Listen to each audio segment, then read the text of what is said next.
Welcome to the Amphenol Broadband Solutions Cable 101 training.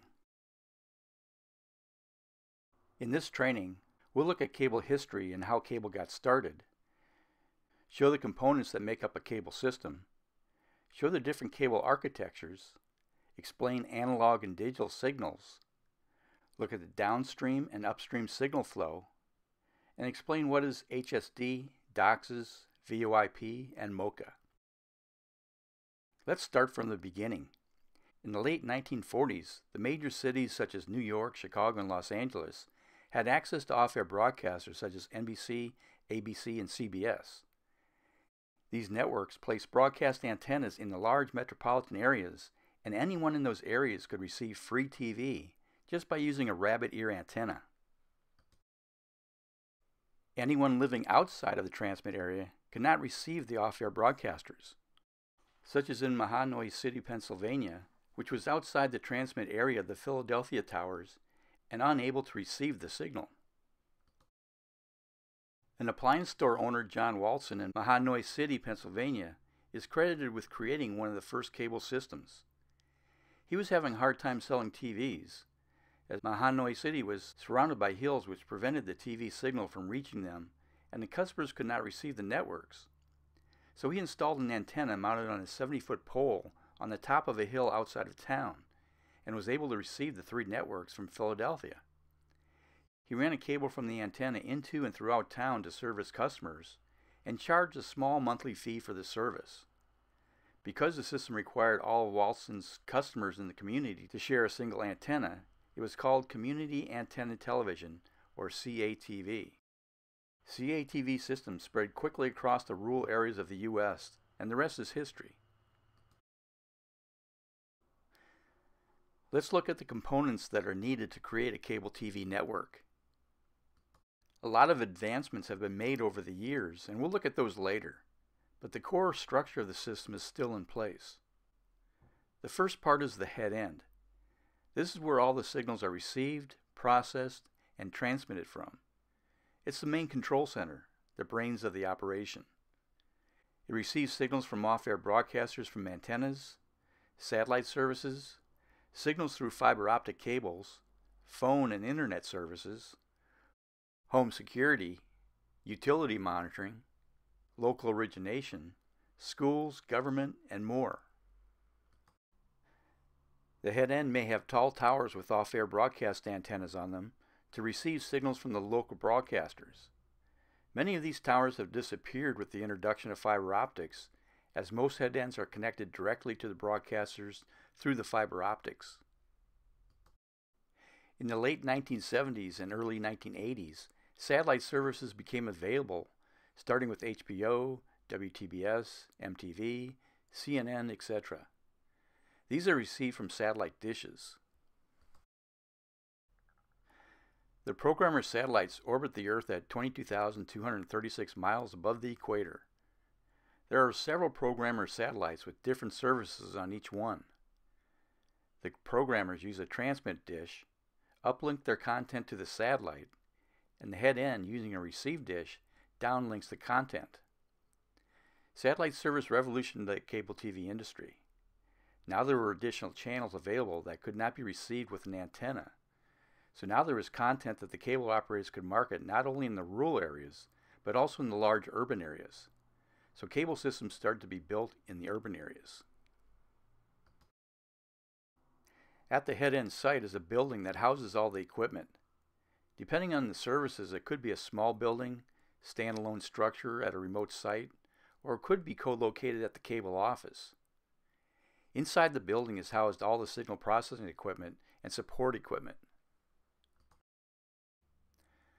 From the head end, we now need to get the cable TV signals to the customers. To do that, we use coaxial cable. The coaxial cable is made up of a center conductor, also called an inner conductor, surrounded by a dielectric insulating layer, surrounded by a tubular outer conductor, also called a shield. Many coaxial cables also have an insulating outer jacket for protection from the elements. The term coaxial comes from the center conductor and the outer conductor sharing a geometric axis. Coaxial cables come in different diameters. Larger cables have less loss to the signal, but are harder to work with. Smaller cables have more loss, but are easier to work with. I'll show you where each is used later on in the training. As the signal travels through the larger diameter coaxial cable, typically called the trunk cable, it loses signal strength, and in order to get the signal further, amplifiers are used. A line amplifier, or sometimes called a trunk amplifier, is used on the main cable route about every 800 feet. Once the cable reaches the individual neighborhoods and gets closer to the customers, a smaller diameter cable is used. This is typically called the distribution or feeder cable. As the signal weakens passing through the cable, another smaller type of amplifier is used called the line extender. As the cable needs to be split to go in different directions, splitters and directional couplers are installed in the trunk or distribution system to route the signal in multiple directions. All line equipment can be mounted on poles, which we call aerial, or underground in pedestals.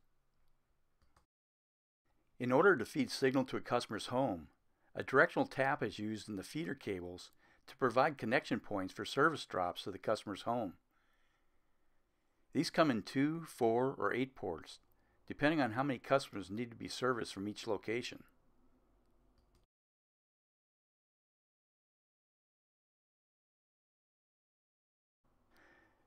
Drop cable is a smaller, flexible cable and connects to the taps and is routed to the customer's home. It can be run aerial or underground. The drop cable connects to a bonding block at the customer's home and is bonded to the home's electrical ground for safety reasons. The drop cable is routed from the bonding block through a splitter to the customer's equipment.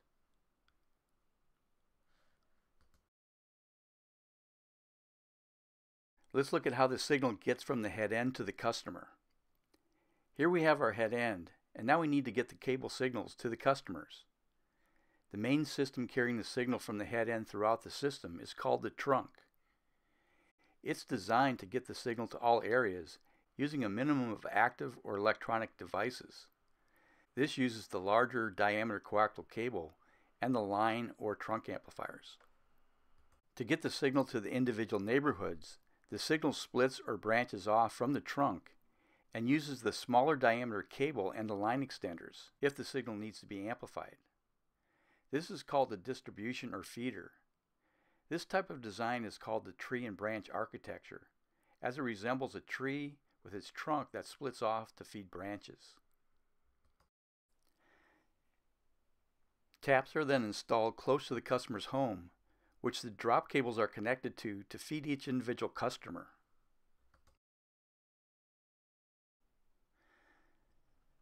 The cable is routed throughout the community until all areas are served.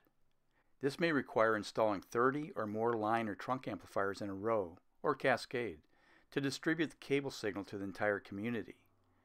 We'll talk later about the limitation of this type of design. Next, we'll look at analog and digital signals. First, we'll look at analog signals.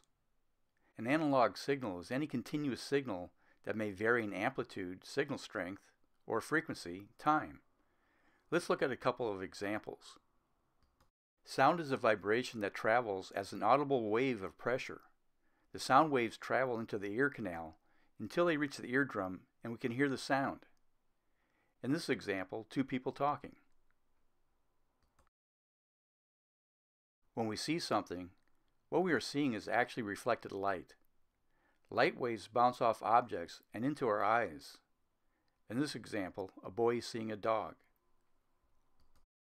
So an analog cable signal is a continuous wave of sound or video information.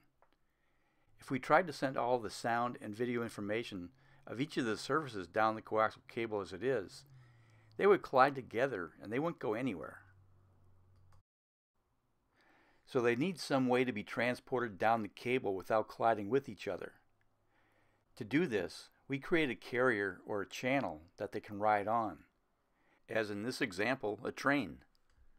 Each service is assigned a car or channel that it can ride in so they don't collide or interfere with each other, that is separate from all of the other services. One disadvantage of analog signals is that as they pass through the amplifiers, noise is added to them. This can make the picture look snowy or grainy. The more amplifiers that they pass through, the snowier or grainier they become. As I mentioned before, some communities may have up to 30 or more amplifiers that the signal passes through, and this can make for a poor quality picture. I relate it to making a copy of a document and then making a copy of the copy, and continuing to do this, the images become blurry. The more amplifiers it goes through, the more the picture degrades. Same thing with the analog signal going through amplifiers. So as technology advanced, it allowed us to convert the analog signals into digital signals to overcome the limitations of the analog signal. Here's an analog signal.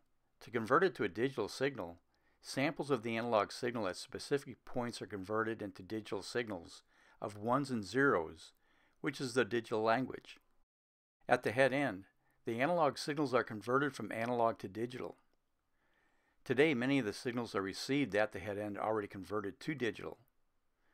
They are then transmitted through the cable system and are received at the customer's set-top box, which is also called a converter, and is then converted from digital back to analog to be viewed on the TV.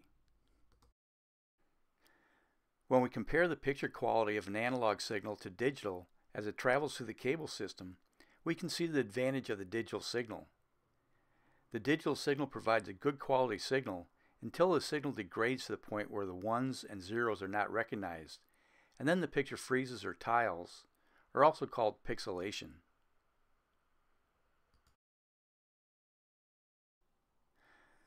Another advantage of digital signal is channel capacity. As the demand for more cable services increased, it required the cable system components such as the amplifiers, splitters, and taps to be upgraded. This meant buying new line equipment, physically replacing the equipment, which took a lot of manual labor and was very expensive. It also required turning the cable system off, which disrupted service to the customers, who were upset and called in to express their anger.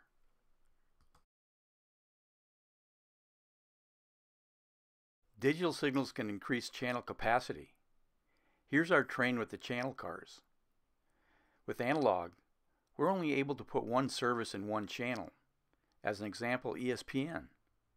But ESPN Networks has many different channels that the customers were asking for. With digital, it's possible to put many channels in the space that takes up one analog channel. Another example is HBO and all of their additional services. And we didn't have to physically upgrade the cable system. We just added equipment in the head end and updated the set-top boxes to allow for the extra channel capacity. Next, we'll look at the downstream and upstream signal paths. Let's look back at our cable system with the tree and branch design. The signal that comes from the head end to the customer's location is called the forward or the downstream signal. When we just offered video services, this was the only signal path that was needed. As more advanced services became available, such as video on demand, now the customers could request video content. In order to do that, the signal is sent to the head end requesting the content. When the signal heads towards the head end, this is called the upstream or the return path. The head end receives the request and sends the content to the customer on the downstream path or the forward path. So any signal that goes from the customer to the head end is called the upstream or the return path.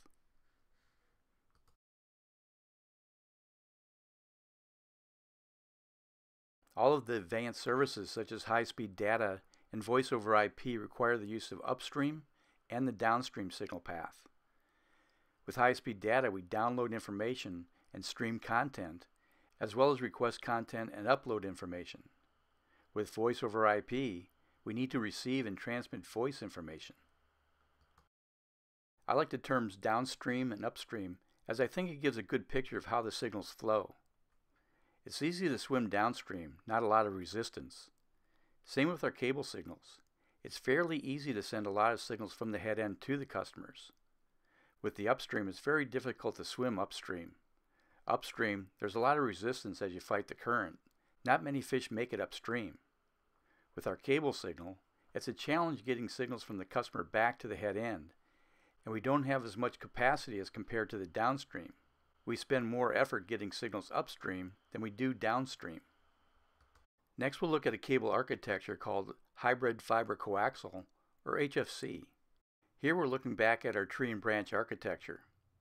As mentioned earlier, with this type of design, there could be 30 or more amplifiers in cascade to get to all the customers.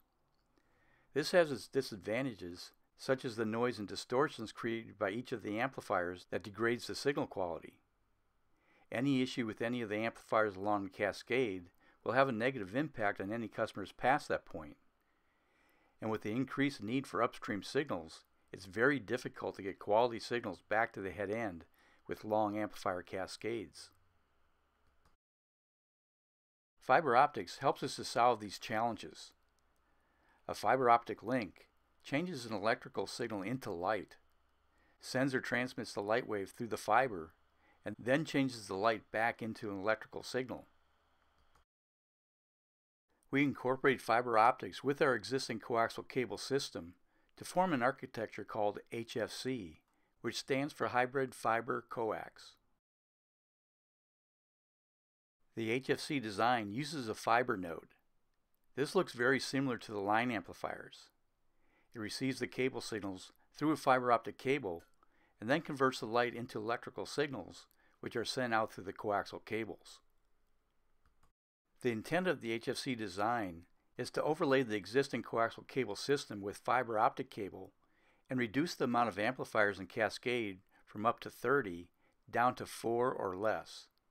With this design, fiber is installed throughout the community to strategic locations where fiber optic nodes are placed. Typically, the fiber node locations are where existing line amplifiers were located. The fiber nodes then send the signals through the existing cable system to the 4 amplifiers or less. The use of fiber has taken the cable system from long coaxial amplifier cascade systems to the HFC design with 4 or less amplifiers that allowed for downstream and upstream signals for digital video, high-speed data, and voice, to fiber-only designs that provide very high data services. Let's take a look at some of the services that the HFC systems make possible. First, we'll look at high-speed data. Access to the internet was first made available using phone lines. A computer was connected to the phone lines using a phone modem. The word modem is a contraction of the words modulator and demodulator. The sending modem modulates the digital data into a signal that can travel down a phone line or cable line, and the receiving modem demodulates the signal back into digital data. The phone modem was connected to the phone twisted pair cable to the phone company's central office, similar to the cable's head end, where the digital signals are modulated and demodulated and routed to the internet. Internet through the phone company used twisted pair cables, which don't allow for high data speeds. Also, when using the internet, it tied up the phone line, which prevented you from using the phone. Cable high-speed data uses a cable modem. The cable modem takes the computer information and modulates it into a digital signal, which is then sent through the HFC network to the head end. In the head end is a cable modem termination system, called a CMTS, which modulates and demodulates the signal and routes the digital signal to the internet. Cable high-speed data uses HFC networks, which allows for very high data speeds. To make high-speed data over cable possible, it uses DOCSIS, which stands for Data over Cable Service Interface Specification. It's a telecommunications standard that allows for the addition of a high bandwidth data transfer through an existing coaxial cable system. It provides modem manufacturers and network service providers a common method for products to work together in a predictable manner. Before DOCSIS, each cable manufacturer's equipment was proprietary and did not work with other manufacturers' equipment. A cable modem is located at the user's premise, as well as the cable modem termination system, the CMTS, located at the head end. DOCSIS provides for quality of service and also provides security. There have been several revisions of DOCSIS, with each one increasing the maximum download and upload speeds. DOCSIS-compliant cable modems are being integrated into set-top boxes, sometimes called gateways or controllers, which will allow for IP video along with very high data speeds and voice services. DOCSIS 2.0 made provisions for IP telephony. Let's next look at voice over IP. Traditional phone service uses twisted pair cables connecting the phone to the central office, which sends the conversation to and from the public switch telephone network. VoIP uses a cable phone modem. The phone modem takes the voice information and modulates it into a digital signal, which is then sent through the HFC network to the head end. In the head end, the cable modem termination system, CMTS, modulates and demodulates the signal and routes the digital signal to the public switch telephone network. Another in-home service for video and data is called MoCA, which stands for Multimedia over Coax Alliance. It's a high-speed data sharing network in the home that uses the existing coaxial cables. It can share video and data between devices. There's no need to have to rewire the house with CAT or Ethernet cables. One of the more popular features of MoCA is sharing video content. A MoCA controller is used that has a DVR and up to 6 built-in tuners. The DVR content and tuners can be shared with devices called MoCA clients. These MoCA clients do not have tuners in them, but receives all of its content from the MoCA controller. So in our example, you could be in the living room watching a show from the MoCA controller. You could pause the show and then go into another room and use the MoCA client to resume watching the show. Also, if someone in another room wanted to watch a recording from the DVR or a live program, they could do that by requesting it from the MoCA controller. Another feature of MoCA is being able to share data between devices, such as from a desktop to a laptop.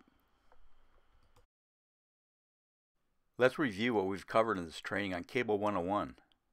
We looked at how cable started, showed the components that make up a cable system, showed the different cable architectures, explained the differences between analog and digital signals, showed the downstream and upstream signal flow, and explained what is HSD, DOCSIS, VoIP, and MoCA. Thank you for viewing this training on Cable 101. For additional training topics, see our website at www.amphenolbroadband.com.